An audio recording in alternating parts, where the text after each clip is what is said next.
Carrie Fisher became a symbol of strength long before she understood what that symbol demanded of her.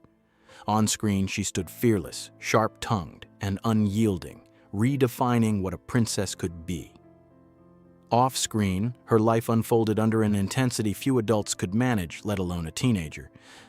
What makes her story linger is not the fame itself, but the tension between who the world believed her to be and who she struggled to become in private. She carried intelligence, humor, and emotional depth in equal measure, yet rarely felt protected by success. Admired from every angle, she often felt exposed rather than supported. Carrie Fisher's life was not a steady ascent, but a continuous balancing act between expectation and survival. Her legacy does not rest on perfection, but on endurance, on refusing to disappear behind an image, and on turning vulnerability into a form of quiet resistance. Born into applause before consent. Carrie Fisher was born in 1956 into a world where privacy was almost impossible. Her parents were celebrated performers, and fame surrounded her before she had language for it. Long before she could choose a direction, public attention was already fixed on her life. When her parents' marriage ended amid heavy media attention, that exposure intensified. The split left Carrie growing up in a household shaped by performance schedules, public appearances, and constant scrutiny. Stability became elusive, not because love was absent, but because consistency rarely existed. She learned early that affection could be shared with millions, and absence could feel permanent even when unspoken. Childhood unfolded across sets, schools, and temporary homes, leaving little room to feel anchored. In that shifting environment, Carrie learned observation before comfort.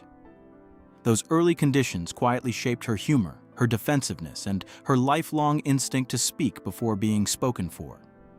Learning to perform before learning to rest, Carrie's introduction to performing came not as a choice, but as a continuation of her surroundings.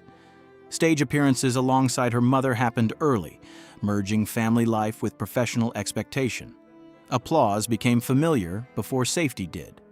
Education continued, but it competed constantly with rehearsals, travel, and performance obligations. In that tension, Carrie found refuge in books. Reading became her private territory, a place where she could think without interruption. The discipline of performance taught her precision and resilience, but it also reinforced the idea that worth was tied to output. Mistakes felt costly. There was little space to fail quietly. By the time film opportunities arrived, she had already internalized the rhythm of endurance. Growing up happened publicly with little margin for pause. That early training sharpened her wit and presence, but it also laid the groundwork for exhaustion that would surface later in life, becoming Leia before becoming herself. When Carrie Fisher was cast in Star Wars, the role did not immediately feel like destiny. The audition process was uncertain, and doubt followed her even after selection. What distinguished her was not conventional glamour, but intelligence and timing. She spoke dialogue with speed and authority, giving Leia a sense of agency rare for female characters at the time. When the film premiered in 1977, the reaction was overwhelming. Leia became an icon overnight, and Carrie at 19 became inseparable from that image. The character's strength inspired audiences, but the scale of attention arrived before Carrie had emotional defenses in place. Expectations multiplied quickly and scrutiny intensified. Physical appearance became a topic of discussion, and public commentary seeped into private self-perception. While Leia stood unbreakable on screen, Carrie was learning how fragile sudden visibility could feel when it leaves no room to grow unseen. Fame without shelter. As the Star Wars franchise expanded, so did the demands placed on Carrie Fisher. Public appearances, interviews, and constant evaluation became routine. The pressure to maintain a specific image followed her everywhere, shaping how she saw her own body and worth. Humor became her shield. She learned to disarm discomfort with sharp wit, often turning attention inward before others could do it for her. Yet beneath that humor, the strain accumulated. The separation between character and self blurred, and the expectation to remain composed never paused. Carrie met praise daily but struggled to feel secure within it. Success did not arrive with guidance on how to rest or retreat. Instead, it rewarded endurance. The contradiction was stark. Celebrated as fearless, she often felt unprotected. These years planted the tension that would define much of her adult life, where visibility offered power but rarely provided peace. Love, power, and early confusion.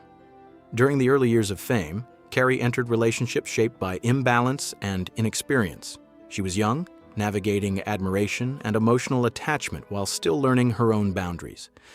Some connections carried intensity without clarity, leaving her confused about where affection ended and authority began.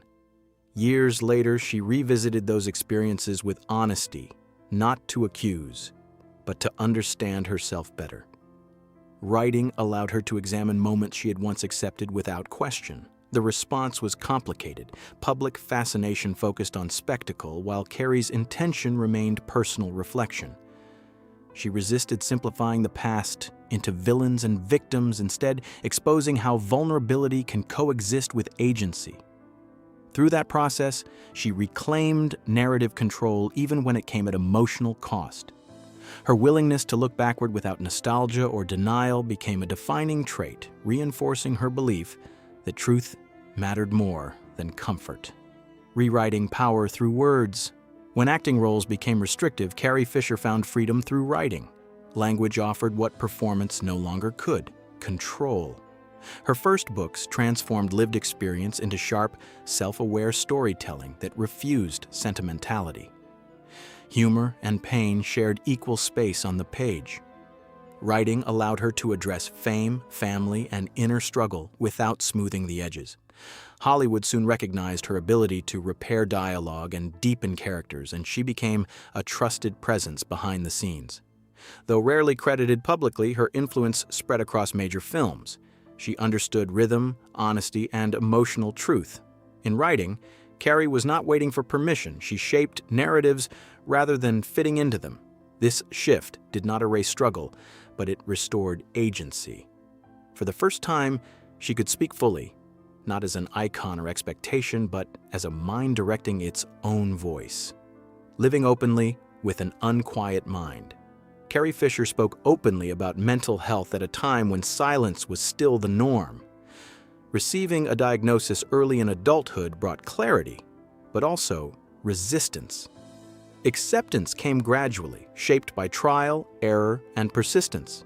Managing her condition required constant adjustment, and progress was rarely linear. She rejected romanticized suffering and addressed treatment choices with blunt practicality. For Carrie, survival mattered more than appearances. Memory loss, fatigue, and vulnerability were costs she discussed without embellishment. By doing so, she stripped away shame for herself and others. Her openness did not resolve everything, but it reduced isolation. She reframed illness not as a failure, but as a condition requiring honesty and care. In interviews, writing, and performances, she modeled how transparency could coexist with dignity. Her candor changed conversations, offering permission to speak plainly about struggles many were taught to hide. Motherhood and reordered priorities. Becoming a mother reshaped Carrie Fisher's understanding of responsibility and grounding. Her daughter became a stabilizing presence, introducing routine and purpose into a life long defined by fluctuation. Parenthood did not erase difficulty, but it demanded consistency. Carrie adjusted her choices with awareness that her actions now affected someone else's sense of safety. Relationships evolved, and co-parenting required maturity rather than idealism. Though partnership shifted, commitment to her child remained constant. Carrie spoke honestly about the limits of romantic narratives and the importance of truth within family structures. Motherhood anchored her without silencing her individuality. It coexisted with her creative work, her illness, and her humor. In this phase of life, she was less concerned with image and more focused on presence. The role did not simplify her identity, but it deepened it, offering a form of continuity she had long lacked. Returning, leaving, and remaining. Carrie Fisher's return to Star Wars later in life carried different weight. She approached the role not as nostalgia, but as continuation. This time, she spoke openly about unrealistic expectations placed on aging bodies and refused quiet compliance. Her performance reflected experience rather than illusion. When she passed away in 2016, the response was immediate and global. Shortly after, her mother also died, closing a chapter that had defined American entertainment for decades. Carrie's legacy cannot be contained within a single role or era. She left behind a way of speaking, of resisting erasure through honesty. She showed that complexity could coexist with humor, and that survival itself was meaningful. Carrie Fisher did not offer a polished lesson. She offered herself, unedited. That remains her most enduring contribution, proof that truth, even when uncomfortable, can be a form of courage that outlives applause.